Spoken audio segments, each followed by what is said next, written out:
Hi there, I'm Ari Daniel, and I'm on a Zoom call with Isabella Dalla Ragione. She looks like she's speaking to me from inside a Renaissance painting. I have a church. What do you mean you have a church? You live in a church? Yeah, my house was a parish. She sits in front of a huge stone mantle in her home, which is apparently a 600-year-old former church in Umbria, Italy. Perched above the mantle are bits of pottery, baskets, and other trinkets. Behind her is this long table with dozens of fruits strewn about in that kind of haphazard but deliberate way that you might expect to see in a still life. It's a cool and dark room, and I used to keep the fruits. Isabella is an agronomist, a person who studies crop production. But she says these fruits go beyond soil and seed cultivation. For her, they're a deep connection to the past. She holds up a fruit the color of a Granny Smith apple, but the shape of a light bulb. What do you have there? That looks like a pear. No, but it's an apple. Well, what's the difference between an apple and a pear? Because that looks just like a pear. No, the pear has the stem here. She points to the place where I imagine the stem should be, based on my vast pear knowledge. That is the narrower end at what looks like the top. And instead, this is the stem, the opposite. She flips the fruit upside down and points to the fat round end. This is the point stem for the apple. The shape of the apple is this. This isn't your garden variety apple. At least today it's not. But if you lived in rural Italy several hundred years ago, it may well have been. We know that because Isabella has seen it in art museums across Italy. This fruit is in many paintings of the Renaissance period because this kind of apples was very, very popular. They call muso di bue, cow nose apple. Cow nose because this is the shape of the cow nose. I'd never heard of a cow-nosed apple either. This fruit, once abundant in Italy, is now relegated to a few small cloistered orchards, one of them Isabella's, but her goal is to change all this. Isabella happens to be a world-renowned fruit detective. I look for these varieties and I try to reconstruct their life just to demonstrate the richness that we had in the past. All my research, all my work is to demonstrate what kind of incredible patrimony we are losing. Because if a pear or an apple lived for 500 years, means that these apples could be very important and very interesting variety to save. Isabella's goal is nothing less than resurrecting the fruits of the past. She uses archives, Renaissance paintings, and a car she drives across the Italian countryside. Her passion isn't just cultural. She says our global food supply may well be at stake.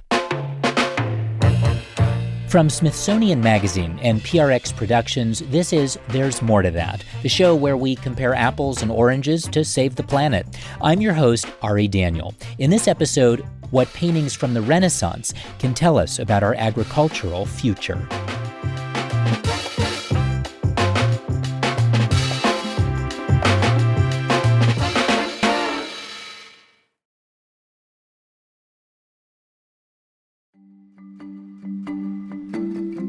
We're calling Isabella Dalla Ragione a fruit detective, but she calls herself an arboreal archaeologist.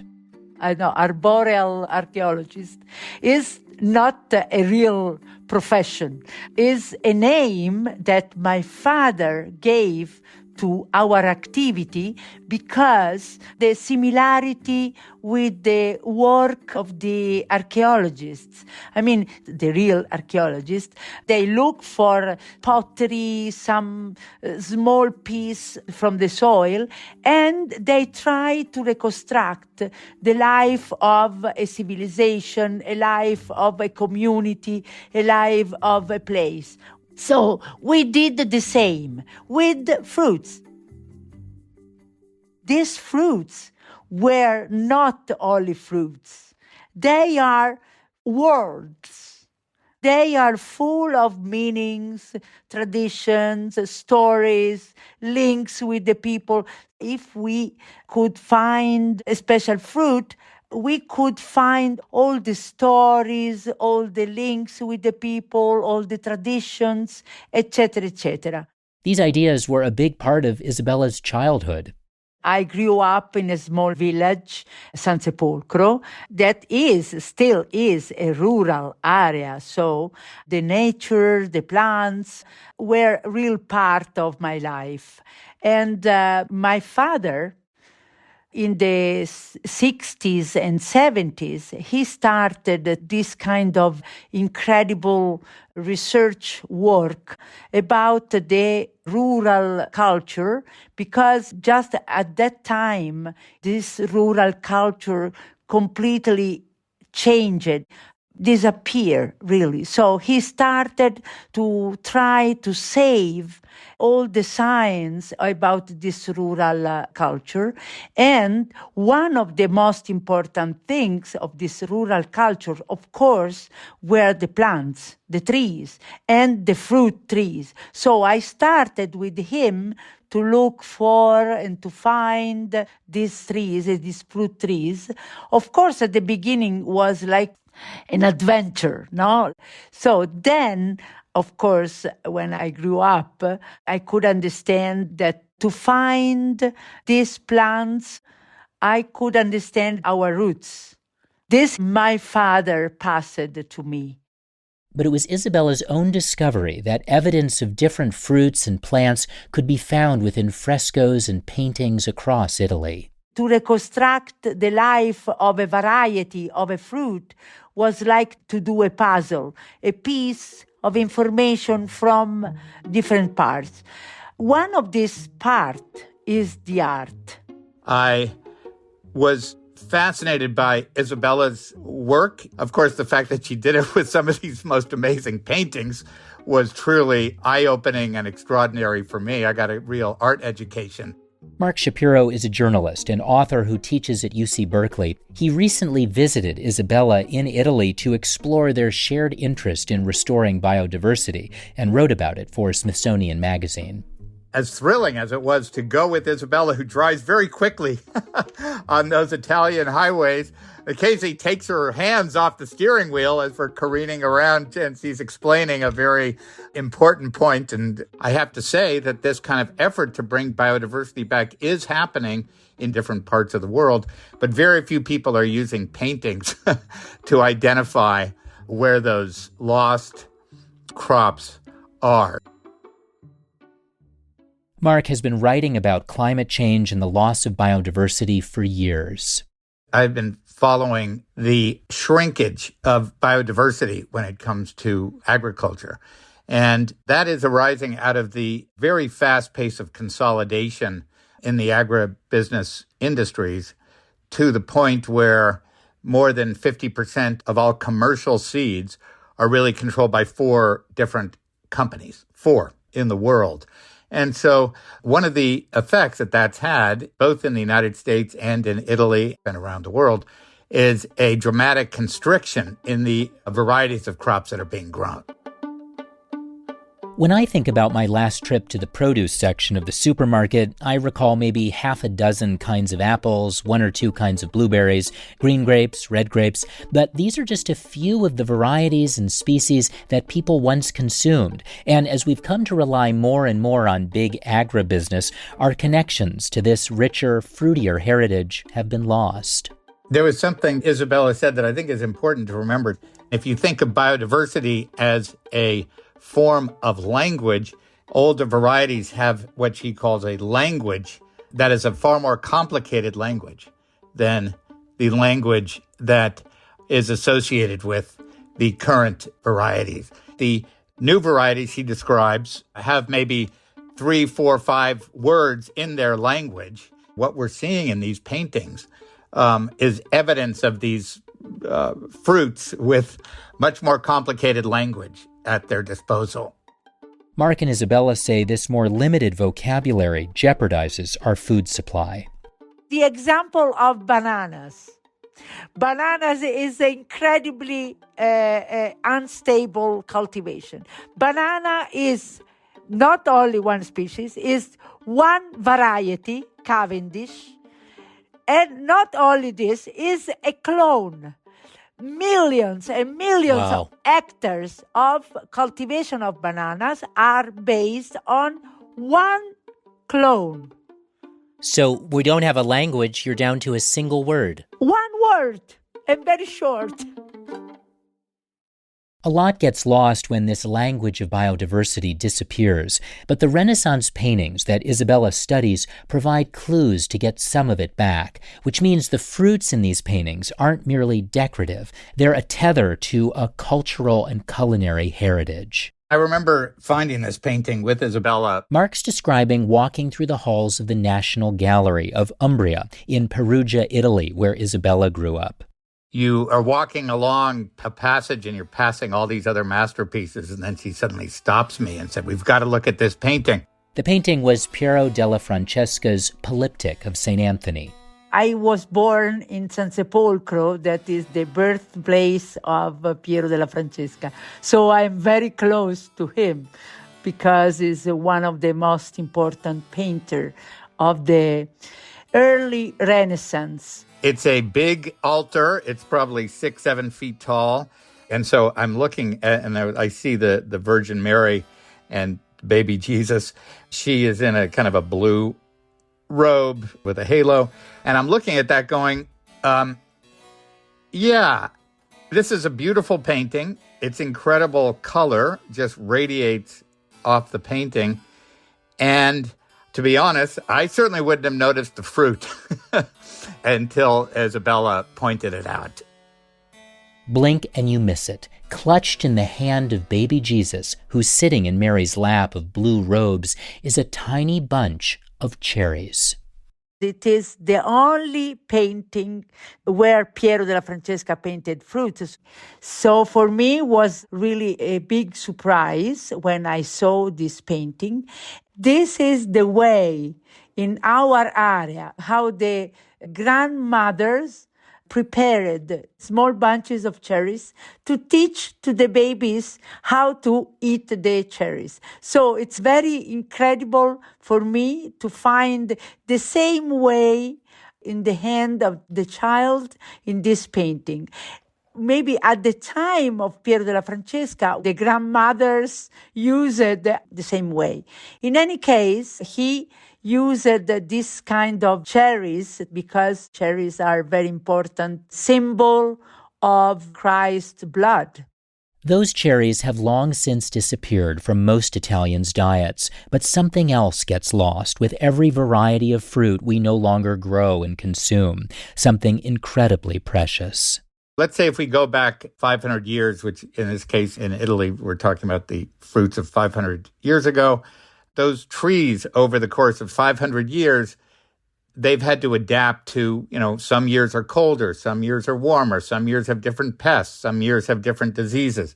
And those varieties that survive will have some resilience to those kind of shifts. And now those shifts are getting to be more extreme. The new varieties are most often bred for a reliance on a precise set of chemicals to survive. The 4 big companies that dominate the seed trade are basically chemical companies. And so they breed seeds that are completely reliant on their chemicals to survive in a certain set of conditions. When those conditions change, the chemicals are not strong enough to enable them to actually withstand the enormous pressures and the enormous changes that have happened. What I began finding was that the new modern varieties of food crops have incredible vulnerabilities to these changes. I'm here in California, where there have been enormous shifts in the yields of fruit crops. I did some work on cherries, and I saw that, just for one quick example, that it's not getting cold enough for cherries to fully ripen. Usually, amazingly enough, cherries have to get cold in the November and December, in the winter months, in order to kind of almost hibernate for a 2-month period before they can come out and fully blossom. So I think what was interesting about Isabella's work in this larger context is that study after study after study is showing that actually it's crops that have actually evolved in a specific location that are best able to evolve and adapt to changing circumstances. Isabella says that Renaissance paintings are particularly helpful when trying to identify fruits. Especially from the beginning of 1400 to the middle of 1500. Because before, the art was like a Byzantine art, not really close to the nature. So it was impossible to recognize the natural objects from this painting. Instead, in the Renaissance period, each fruit that the painters choose it to put in the painting has a very important meaning, a very important symbolism. The painters used fruits that could be recognized from everybody because the message had to arrive to everybody, to the rich people, to the poor people, to the farmers, to the aristocratic. So for that, they used a very well-known fruit. It was like a shared vocabulary, almost. Yes. Isabella offers another example from the Palazzo Trinci in the town of Foligno. And Palazzo Trinci is a place where there are incredible frescoes of Gentile da Fabriano. Allora, Gentile da Fabriano was an incredible painter, very precise. And at the end of 1300, late Middle Age, very early Renaissance. And this place is still a mystery also for me, because I'm still studying these frescoes, because the frescoes are a life cycle, ciclo della vita, and each age of the human life is represented with a fruit. For example, the child and teenager are going up in the pear tree, and elderly age is with peaches.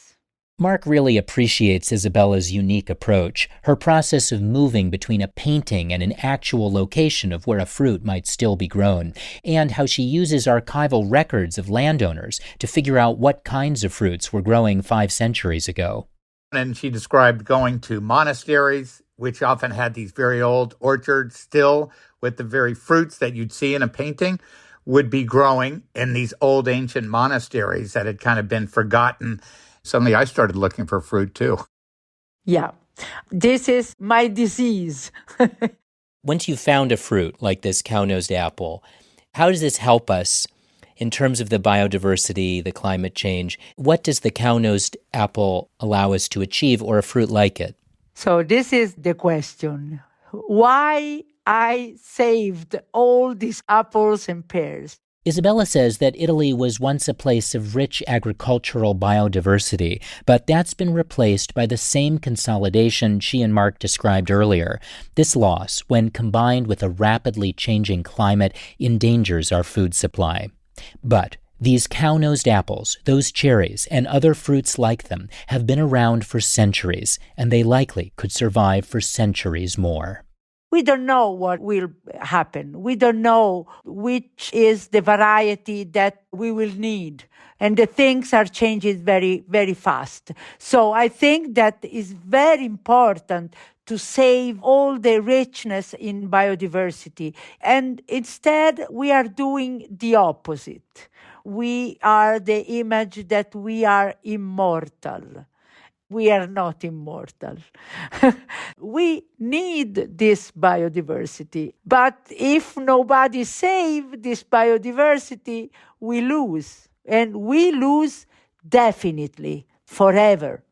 A single type of plant or crop is called a monoculture, so one kind of corn or one type of banana. The same crop, farmed and harvested over and over, almost like a Xeroxed copy, with very little genetic variation. Same taste, same quality, same ability or inability to survive for generations. It's what most modern industrial farms are built upon. I think that we have to consider that the monoculture is absolutely unstable. The stability of a system is gained from diversity and the complex system.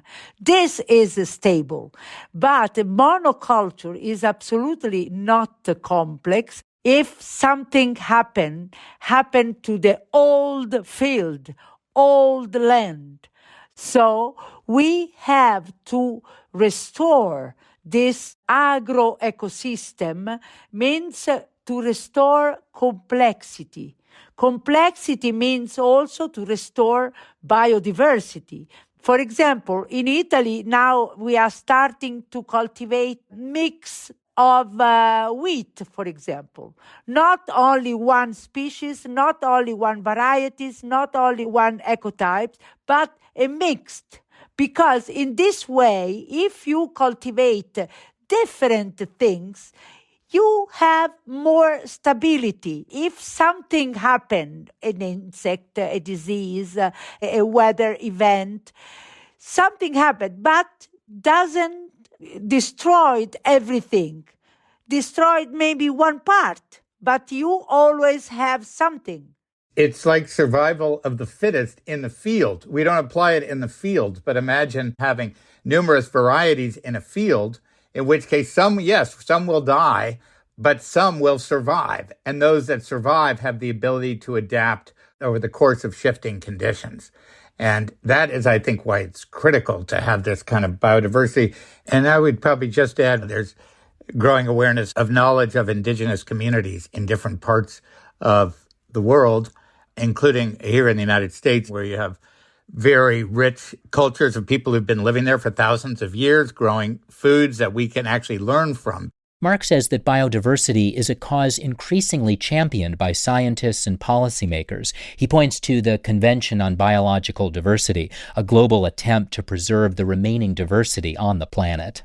And what's interesting about trying to hold on to levels of biodiversity, both in plant and animal life, is while it's a big global challenge, it's also extremely specific.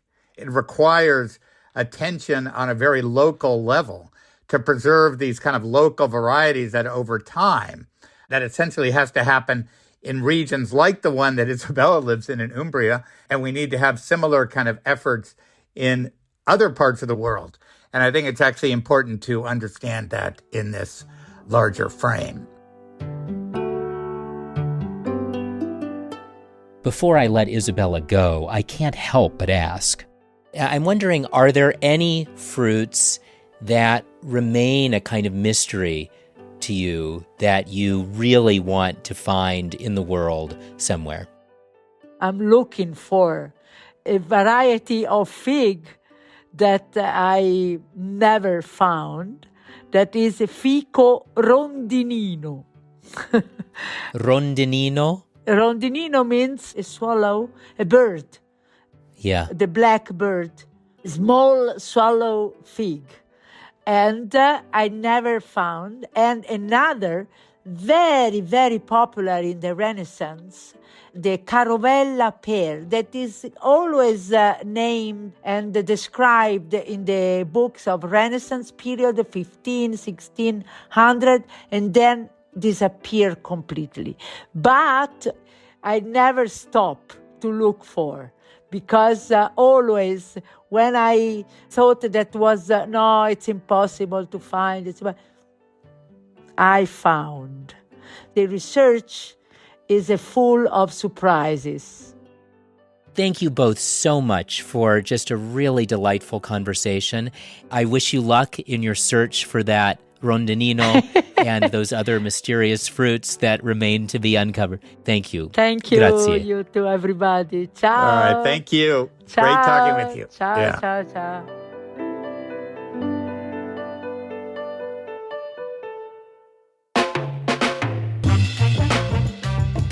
You can read more from Mark Schapiro about Isabella Dalla Ragione and see photos of all of these fruits and paintings online at smithsonianmag.com. We'll put a link in our show notes. You'll also find a link to subscribe to future issues of Smithsonian Magazine. There's More to That is a production of Smithsonian Magazine and PRX Productions. Find us on Apple Podcasts, Spotify, the iHeartRadio app, and wherever you get your podcasts. From the magazine, our team is me, Deborah Rosenberg, and Brian Wally. From PRX, our team is Jessica Miller, Genevieve Sponsler, Adriana Rosas Rivera, Sandra Lopez Monsalve, and Edwin Ochoa. The executive producer of PRX Productions is Jocelyn Gonzalez. Our episode artwork is by Emily Lankowitz, fact-checking by Stephanie Abramson. Our music is from APM Music. I'm Ari Daniel. Thanks for listening. I think I'm going to go have an apple.